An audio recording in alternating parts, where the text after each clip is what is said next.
Hi everyone, I want to thank you all for your concern and support, even though I'm not giving out my real name. I obviously took a huge risk by telling anyone this at all, and I'm so grateful you've all tried to be helpful. I'm so sorry for the delay in updating. I've had some things to figure out, so I'll start with what I know.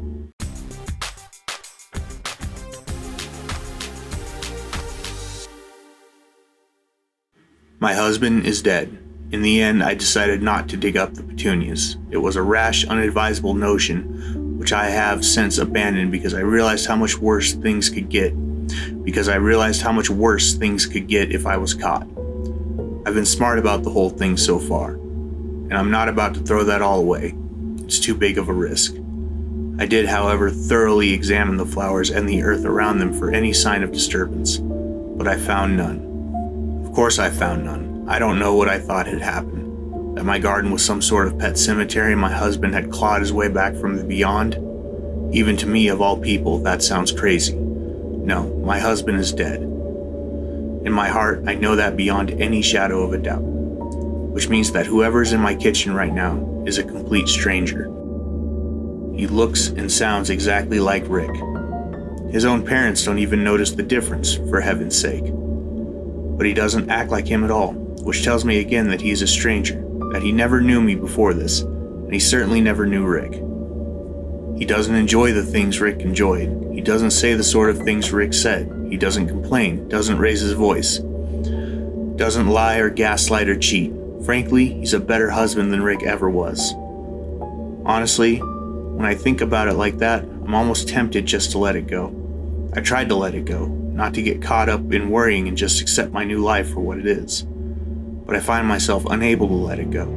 Because even though this man seems ordinary and kind and reasonable, there's one thing that scares me still.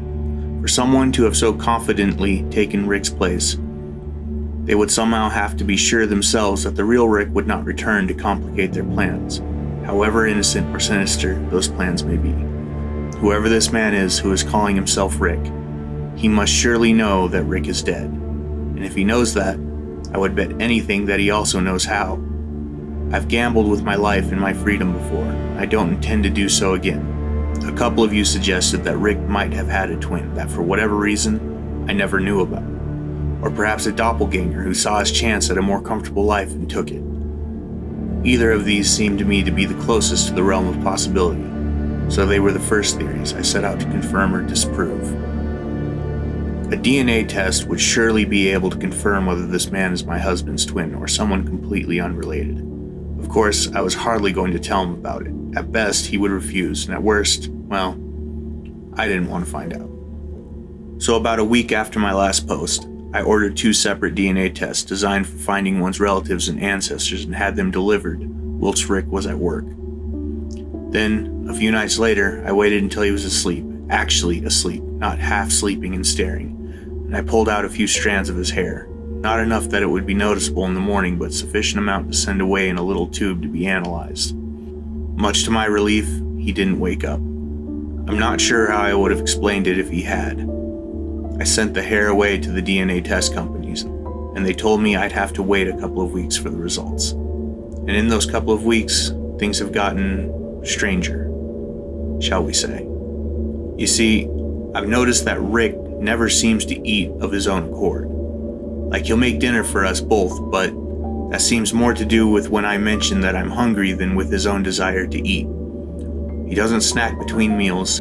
He never goes for a glass of water. I don't even think he takes anything with him to work for lunch. There's something else too.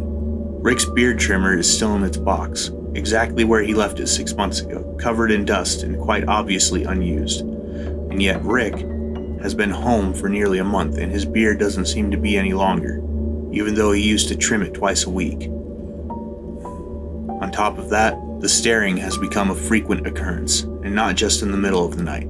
I catch him watching me during the day too, always looking away or laughing it off whenever I notice him doing it.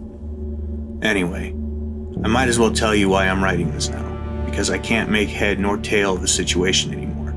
The DNA tests came back in the mail this afternoon before Rick came home from work. I opened them quickly, eager to see who was included in the list of relatives, whether there were any names I recognized. Either way, it would answer my question. Only, I don't have an answer.